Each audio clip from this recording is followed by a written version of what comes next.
From the News 19 Weather Center, I'm Chief Meteorologist Efren Afante with the update on the tropics this Sunday morning. The 5 o'clock update from the National Hurricane Center. This is still, if you believe it, Tropical Depression 9.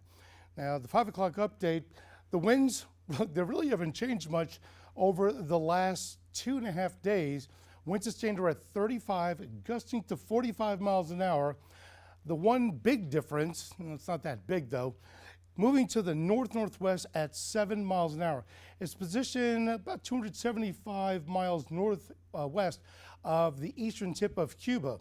It's been a very slow progress over the last 24 hours. So as it is offshore, it's starting to get a little bit more circular, but not really.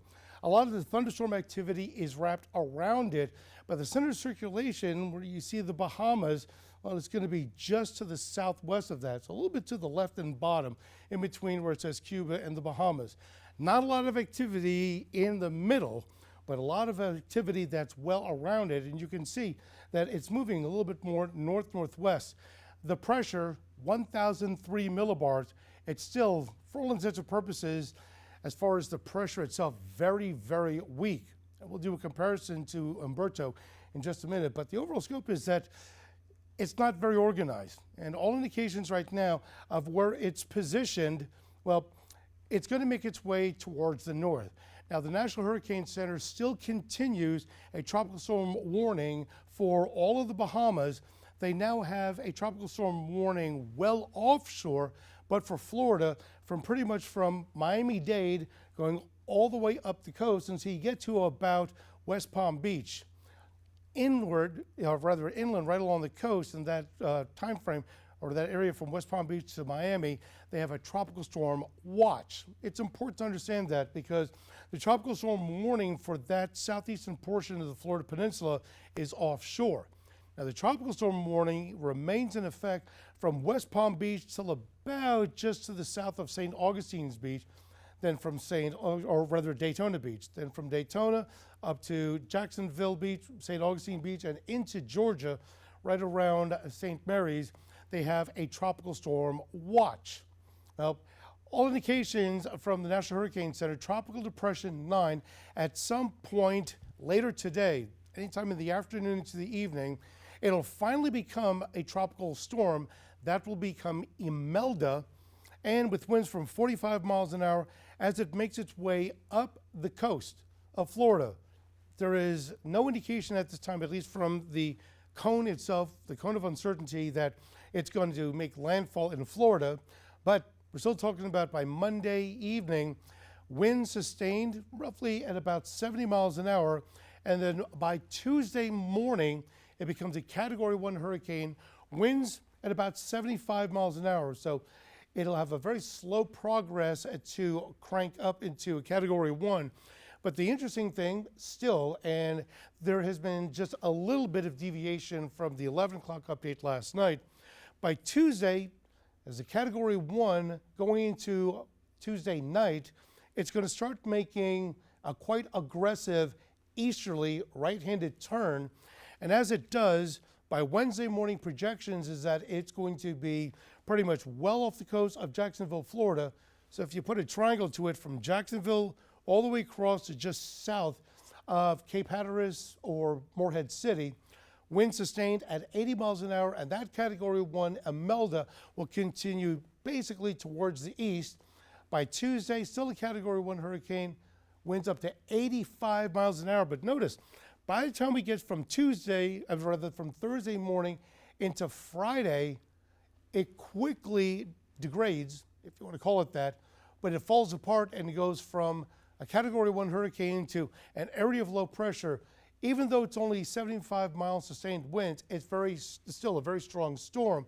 And its projection right now, don't think so much of the center track, but this will be affecting Bermuda.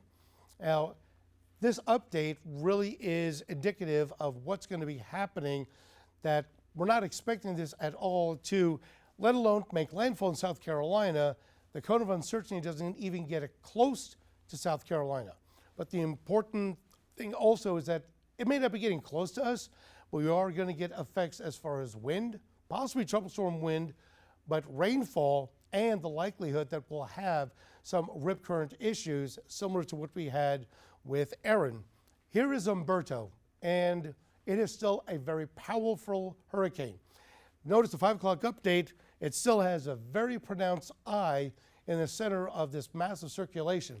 Wind sustained at 155, gusting to 190. Its forward motion west-northwest at 13 miles an hour, pressure's down to 928 millibars. Compared to Tropical Depression 9, this is significantly lower number. The lower the number of the pressure in millibars, the stronger the hurricane is. And it's all by its lonesome for now. There is Tropical Depression 9. It is going to continue moving through the Atlantic from a Category 4 and likely stays a 4 with winds starting to diminish, but it's still going to be a major hurricane as it makes its way more towards the north-northwest through the week. By Tuesday, now Tuesday morning it'll be a Category 4. By Wednesday morning, a Category 2 with 110 miles an hour, but notice where Bermuda is. And it's going to be wrapping around it and then heading out to sea. Well, there's no indication that this is going to make landfall to Bermuda, but it's going to get pretty close. And all the computer models are pretty much in line with what Humberto is going to do.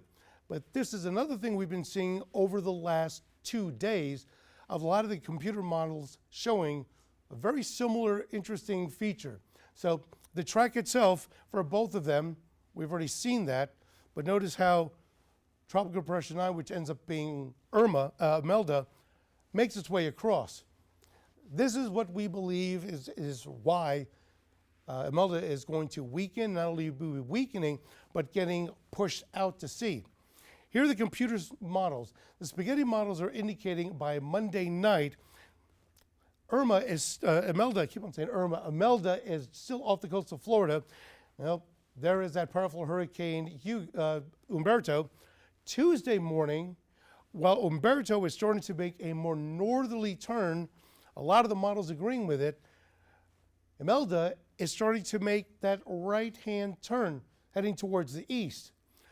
Tuesday night, it's still continuing its progress, heading to the right, heading east towards Bermuda.